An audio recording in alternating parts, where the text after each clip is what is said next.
right, here we go. We're going to talk today. We're going to go over the top 5 reasons or the top 5 mistakes people make when starting a garden. Look at this guy. So a little update on our tiny house. So we have been still back and forth about this whole chassis. So I was ready to sell the thing and get a new one.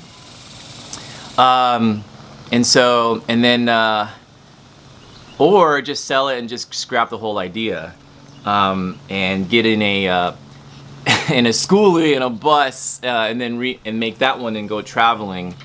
So that one, that one was kind of we realized how expensive that would be, and I don't have sadly an online job that would allow me to do that, to where I can have a mobile income. So instead, we are still talking about this tiny house. But part of having a tiny house is also having really more holistic view, which is having a homestead. And part of a homestead is you gotta be able to grow vegetables. And in order to grow vegetables, you gotta be able to know how to start a garden. So I'm gonna say start small. Get yourself a small little, like 4 foot by 4 foot little plot of land. If you want to do raised bed, that's fantastic. I'll teach you how to do otherwise. If you want to build a raised bed, that may be a little too costly for people because of the cost of wood. So I'm going to teach you how to, if you have nothing, right? If you don't, well, first of all, you got to get a few things, just a few hand tools. All right, here we go. So with number 5, the number 5 reason as to why people fail when they start a garden is that you don't plan. And so the biggest mistake people make is that they go in during the spring when they're finally have nice weather, and you decide that, you know what, I want a garden. And the first thing they do is to go buy a plant from a big box store. And then when they get the plant, they show up to the house and they're walking around the whole backyard and thinking, okay, where am I going to put this thing? They get a little sad tomato plant that is so much ready to be embraced into a new home, and you don't have a place for them. So imagine if, say that, I'll give an example. Like, say that, like your wife's pregnant. You got 9 months to plan. You're already thinking in advance of saying, okay, man, a baby's coming. A baby. Well, maybe the wife is, she's the one who's thinking. The dad's kind of like, I don't know, whatever. Wake me up when the baby's here. I don't know. Maybe, hopefully not. Not me, but like, you gotta be able to plan for that baby. So what do? Man, you're painting the walls a different color depending on the gender. You're getting the crib set up. You're buying the car seats, and and then you realize, oh man, my small little car can't handle it. So you get a new car. So you get a new car that's enough size for your family to come. And so by the time that the baby shows up, you're ready to go. And so in fact, that's about a whole season and a half in advance. There's 4 seasons, right? So summer, spring, fall, winter. That's a whole season and a half when you are actually preparing. And so if you do nothing and you wait till the baby shows up and you say, you know what, okay, maybe I need a car seat, maybe I need a crib, maybe I need to get some diapers. And if you just wait till the last second to do that kind of thing and you show up with a baby, it's not gonna go well. So you gotta treat these plants like babies, right? You plan in advance. Like right now, it's the summer, and I'm already thinking about the spring, and as well as the fall. Well, mainly the fall. I'm already thinking about 1 to 2 seasons in advance as to what I need to do to make it happen. All right. So that's number 5. The number 4 is going to be that you don't feed the soil. You got to be able to get some nutrients, and I'm not talking about feeding weed. I mean, that stuff is ridiculous. The main thing, you got to listen up to this. You got to get yourself some compost. Don't get crappy like synthetic fertilizer, you're gonna hate yourself for it. It's gonna fail. You're not gonna do well.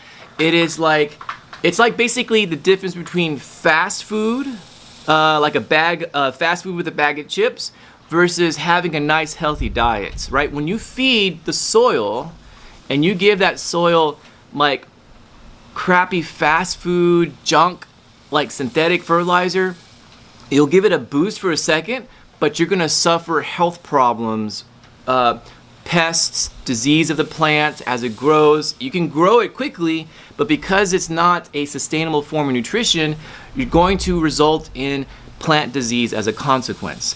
Get yourself some compost, right? So organic, 100% organic compost. Even better yet, you learn how to make your own compost, and we'll do that in a future season, future show. Number 3 is going to be the wrong season. So like, you got to be able to buy plants that will be able to thrive in that particular season. If I buy a lettuce plant which thrives in the winter, and I buy that thing and I plant it during the middle of summer, it's going to die. It's not going to do well. So you got to be able to know what grows in your season. Just do a Google search and says what vegetables grow in the summer. Well, for us, I'm already thinking about the fall. So right now, I'm thinking about, okay, what grows in the fall. Number 2 is that you till up the soil. Do not till up the soil with the machine. There are microorganisms and bacteria that are beneficial in that soil, and you got to be able to like be kind to your soil. Do not chop it up with a tiller. You got to be able to use a hand fork, and I'll show you here in a second. And if you hang on to the end, I'll be able to tell you my number 1 reason as to why people fail. But before I get going, go ahead and I want you to go ahead and do me a favor and hit the like button, because when you're able to do that, that really helps me out, so that other people will be able to find this show, this YouTube session, and just hit that like button. That would be help, and also subscribe right down there, so that would be very helpful. And so we will shortly, if you just hang on towards the very end, I'll go to the number 1 cause of problems with gardens and why people fail. So with no ado, let's go ahead and I'm going to show you hands-on the best thing to do. So let me show you what I got for tools, and let me show you my compost, and then how to do it, okay? Because I'm already thinking about the fall. I'm sorry, Yanni. I'm sorry, you want me to kiss it? Daddy. No! Okay, I'm sorry, Yan Yan. Give me a hug. Okay. Okay, Yan Yan. Alright, go play. Alright, so here over here, we got another watermelon, and check this out. I got here a little tiny sweet melon. It's hiding there. There's 2 of them. So it's pretty cool, right? No, actually, yeah, there's 2 right there. You know, so you gotta pick the plants in the right season, and you don't wait until the season arrives.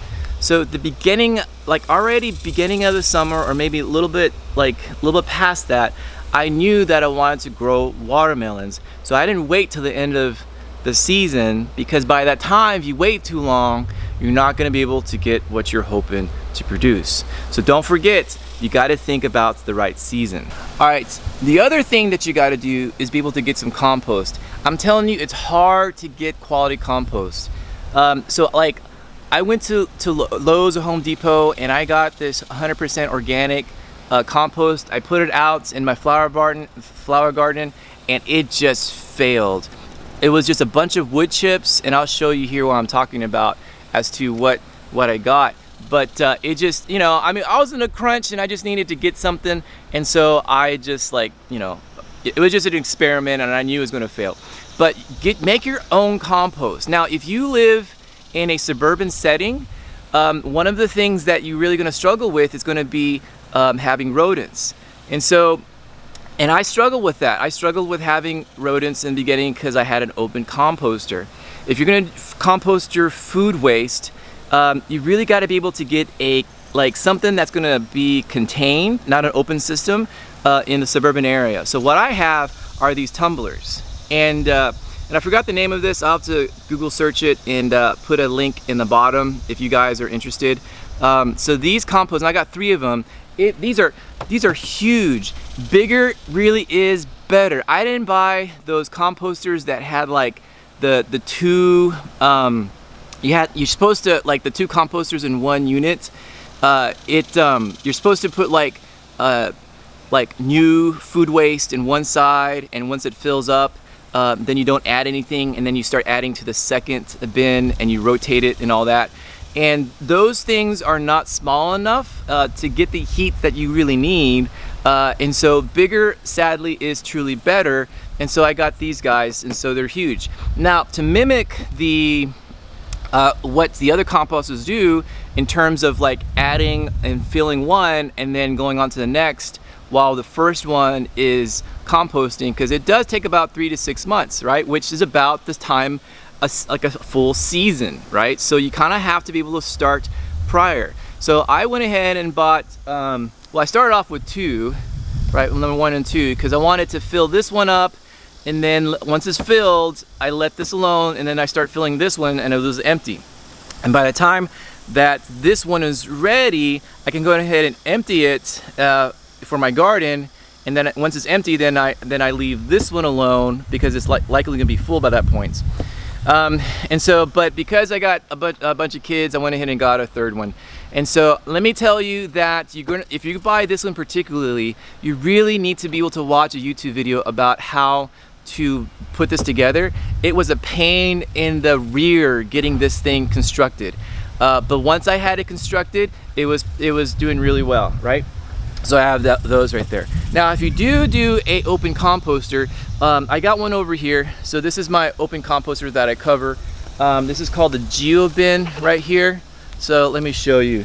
So this is the Geo Bin, and I got different things in here, and I like to cover it. So what I do, when I do with the open system, I highly recommend not putting any food waste in there, because it's going to cause problems. So what I do is I put leaves, shredded cardboard, and as well as coffee grounds. And if you're going to do coffee grounds, you need a whole lot of coffee grounds.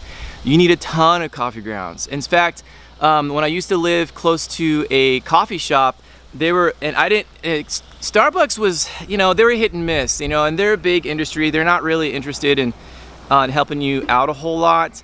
One of these more like local coffee shops, I would put out for them like a tote bin that they would fill up, and they didn't have like the total volume that Starbucks did. They had like a modest amount of volume of people coming in, and so it would fill up about in a week, and I would change it out, and I had a whole tote bin of coffee grounds. Man, that is awesome stuff. You want to be able to get so spent coffee grounds, right? Not like brand new unused coffee grounds. You want to get the ones that are spent, that have already been used, and not have them go to landfill.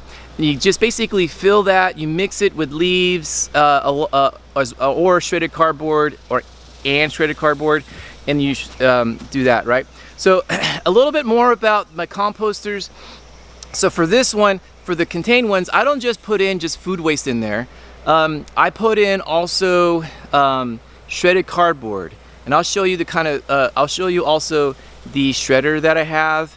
But I shred the cardboard that I get from Amazon, and those are my favorite cardboards because they really come apart easily, and they're easy to shred. So I throw in, every time I take my bin of compost is whatnot, I throw it in there, both with shredded cardboard and food waste, about even proportion, and I close the thing. And it takes about 6 months. And the other thing that's helpful, if you don't have coffee grounds, dude, get you some coffee grounds. You really need some. You can use like manure, so I use rabbit manure in place of coffee grounds, and I think that it helps really well. So another thing is that if you're going to you want to be able to use even proportions. It's not an exact science. I don't fret about it. I kind of have already a sense as to how much shredded cardboard and how much food waste I need. So if it's starting to smell, add some shredded cardboard. If you notice that it's like not really composting, then you're doing too much shredded cardboard.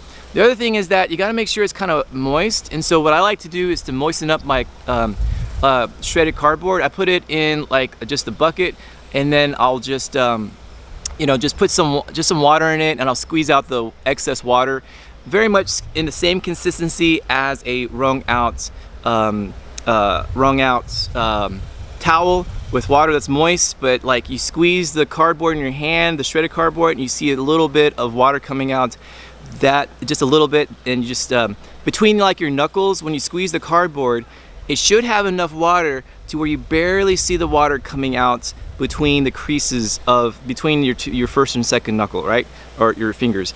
And so that is going to be like the mistake people make, is that they don't make their own compost. You're going to make mistakes, and that's okay. I have, you know, the biggest mistake I had was that I had rodents, and my wife had a fit about it. So make your own compost. You're going to do fantastic. So I'm going to show you the shredder that I have. Hey, look, there's a beautiful butterfly over there. Where'd it go? Let me show you this guy. Look at that beautiful butterfly. Whoa, where'd it go? Right there. Where'd it go? Where'd the butterfly go? Here. Oh, it went away. He's camera shy. All right, so let me show you a few things. All right, so let me show you what I do for collecting my food waste. A thing about food waste, you want to be able to collect food that is basically a raw vegetarian type of food, right? So like you don't want to put in like meat. What'd you do, Yanni? Did you spill it? No. Is that milk? Yes. Yanni, It's okay. I'll go clean it up. So you don't want to put any meat, you don't want to put any milk or cheese, things that are highly attractive to pests and rodents, etc. And so like banana peels are great, apples are great, lettuce if you don't eat is great. So these are not things that are cooked in oil, because the oil, even extra virgin olive oil, will remain as a residue on top of the food as a compost. It basically will just take a lot longer to compost if you use any oils or any fats or butters. So I used to have like a tote bin where the kids would just throw in the food waste, but we had a big problem with those fruit flies.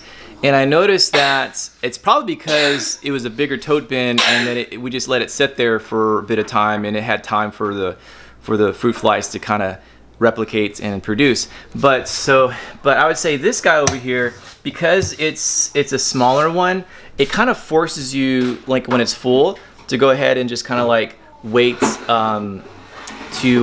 basically waits to like fill it. So but when it's small like this, when it's small like this, then it's not a big deal, right? So when it's small, it forces you to take it out to the composter a lot faster.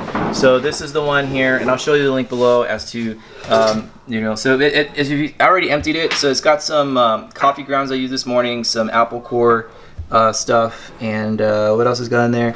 Oh, it's lemon peels, right? So those are things, and I don't have any fruit flies, wasn't a problem. So you get one of these for your food waste. Okay, so as far as like shredded cardboard, so we get a lot of cardboard, right? Because we have an issue with buying too much stuff from Amazon, and so like behind me, so like there's a little corner, like there's a chair, and it's a good place to put stuff behind there. So if you notice behind me, where is it? There we go. Behind me is all this like stuff I need to work on, like paper bags that are brown and cardboard stuff, right? So they're way over there. And I use a shredder. Here's one of these. Yeah, here's another one. Now this is kind of hard. My wife put this one back here, but I'm gonna actually put this in recycler. But it, like hard stuff, like this stuff is gonna be too hard for the shredder to handle. Let me show you the shredder I have. Move. It's right there. Okay, so the shredder that I have, so I got this from Amazon.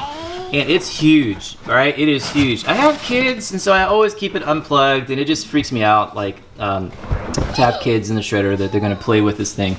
And so don't stick your fingers in it. But basically, I have a shredder, and I just take the paper bag, or so whenever I have a cardboard box, I basically put it into small pieces. Yeah, I got a huge one over there. And so, like, I'll just kind of like cut it, or I'll just use my hands to make it about a piece about, well, probably about, it can't handle too long of a piece. I'll take all the tape off, right? If there's tape, that's why I hate these kind of boxes. Amazon doesn't have those types of tape, and the stuff they use, the glue and stuff, is really easily compostable. So like if you do have one of these, take off all this tape. It's a pain in the butt, but then you want to make about a size from here and about over here. It can handle, so when you put this, you want the, I guess, like the cardboard to be from here to here. You don't want to put the cardboard, the width of it completely. It just makes it harder to do it. Now I had a smaller cardboard, I'm sorry, I had a smaller machine, like a shredder, and it just definitely, it just burnt out. I mean, I've gone through 2 or 3 machines. You gotta want to get a bigger, heavier duty one. I had one of those crosscuts. It was nice, but this is not a crosscut, and I think it just does just fine. So that's my other thing, and I'll put a link in the bottom also for the type of paper shredder that I use. Okay, as far as like not tilling, do not use a tiller, right? I mean, so maybe you can use a tiller the first time, but like after that, just quit it. I mean, don't even buy a tiller. You can rent one, and then like, look, I never had a tiller. Like I never used a tiller for like my gardens. I never used it because I understood that it was a really bad thing to do, to be tilling every single time, every single season.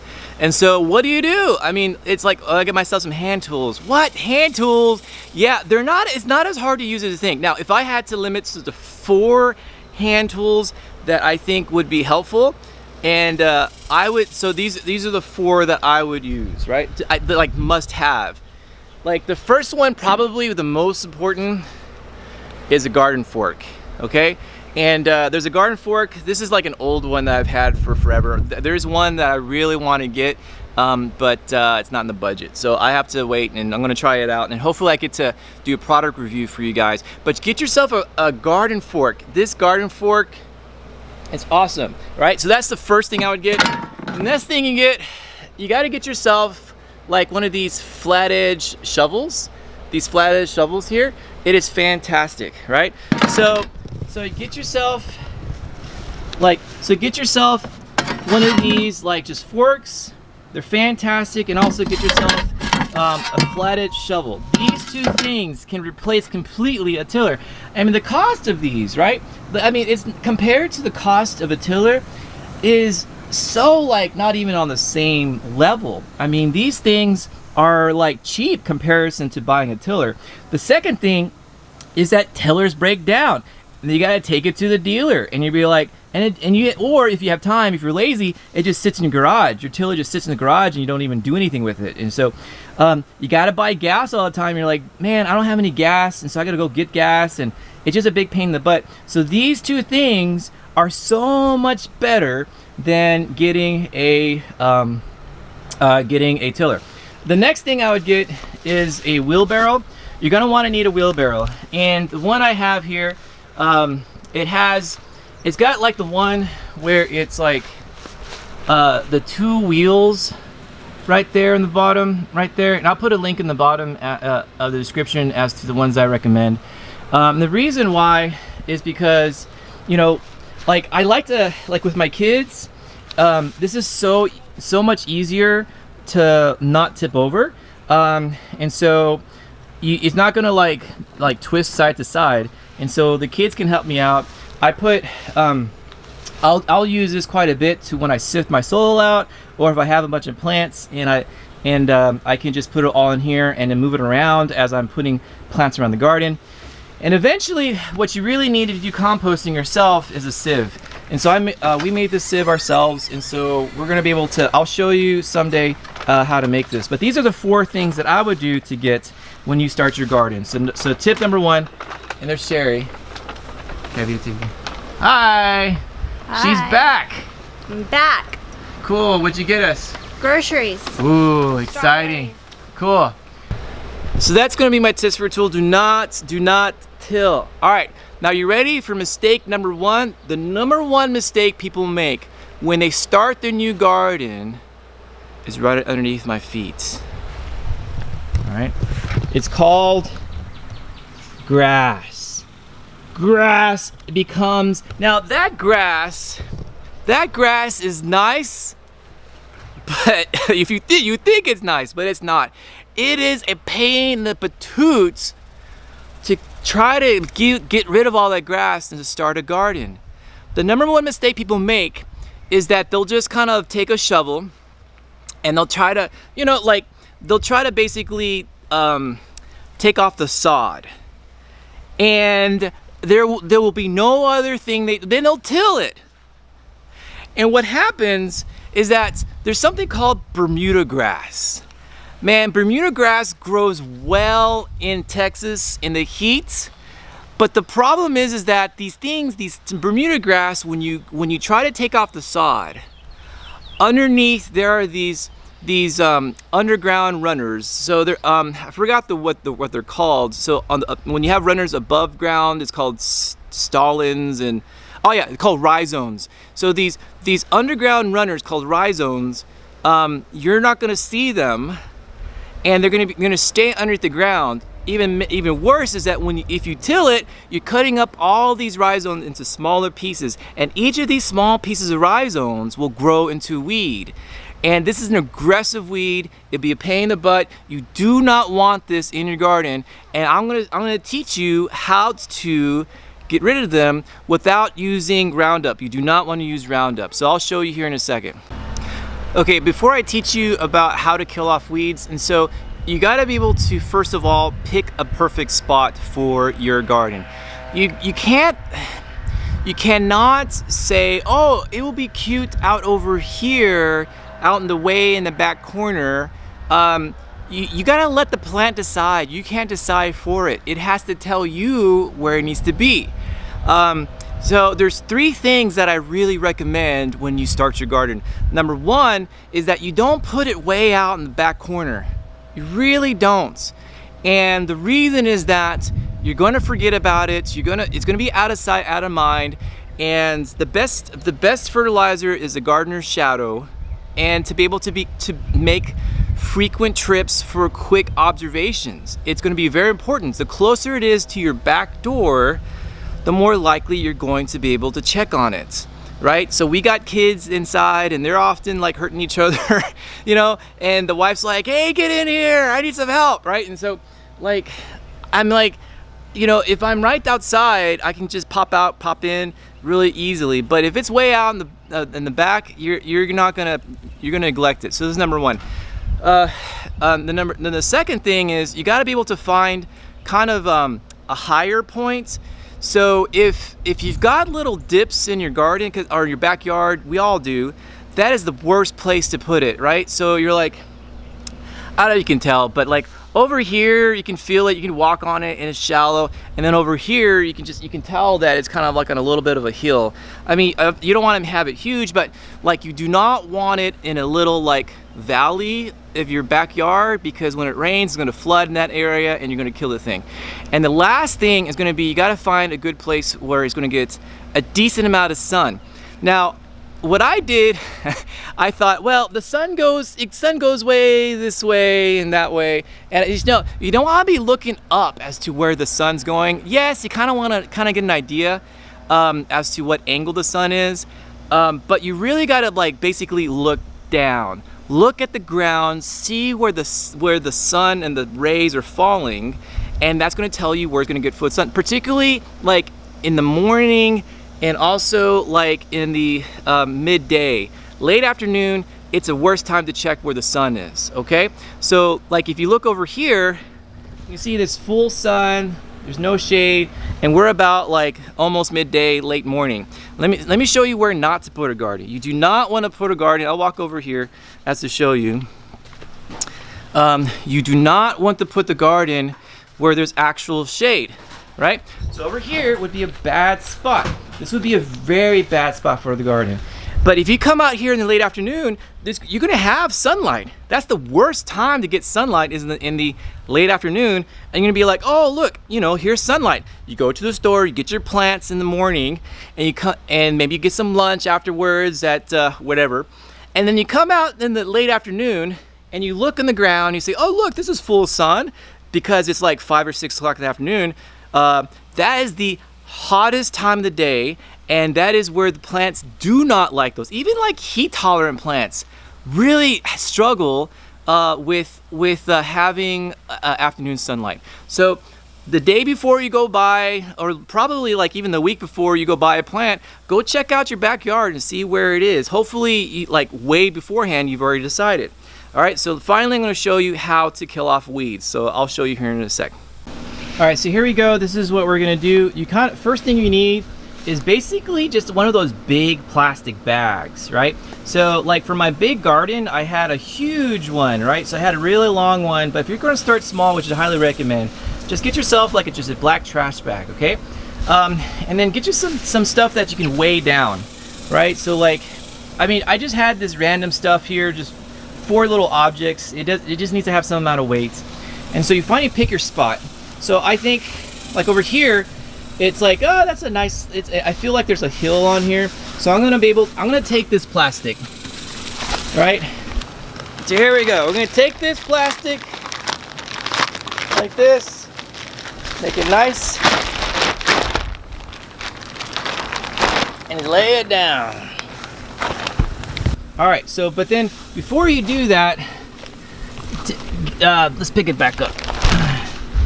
Get yourself some water. You really need to water this guy down. I'm just using this for now, but you can use like a water hose. And the reason why you want this nice and moist is because all that's gonna turn into humidity. It's gonna turn into really hot water as it sits underneath the ground.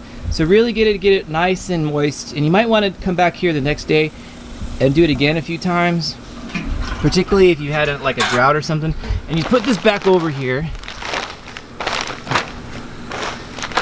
Okay, you put this back, and the wind is kind of a problem. So what you do, you just weigh it down. You just take these random things. It doesn't have to be heavy, it just has to have some amount of weight. And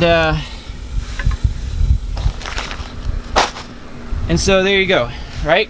So you want to do this in the summer, okay? And I'll leave this out here for you guys and probably show you after about a week as to what's going to happen to it. And it's going to be impressive. If you leave this out here for the entire summer, like the hotter the better outside, it's the heat underneath that black plastic along with the water, it's going to kill the grass. And it's going to kill not only the top grass, but also those rhizomes from those weeds. The longer the better. Some people will actually do this for an entire year if they really don't want to mess with weeds. And so, but it really does tamper down on the weeds quite a bit. And so, if it really does tamper down on the weeds. I mean, so like I've had to go back and still try to dig out the weeds with the rhizomes with my garden fork. Even after it looks like it's all dead, because you'll have 1 or 2 even after the summer that are still living. And so I'll take my garden fork and I'll just take the soil and just kind of leverage it, pull up all the weeds from there, from down the bottom. And then I might even water it and like cover it again and see if there's any growth from them, because that might stimulate the weeds if you just pull back on the soil. And so, but over time, if you do this every summer, you're going to be able to have a really nice garden, and you're going to eventually be able to grow something that's beautiful. All right, you guys have a fantastic day. Don't forget to subscribe. If you haven't done so, give me a like, and leave that notification on there so you can get my latest videos, and support me in that way. You guys have a fantastic day.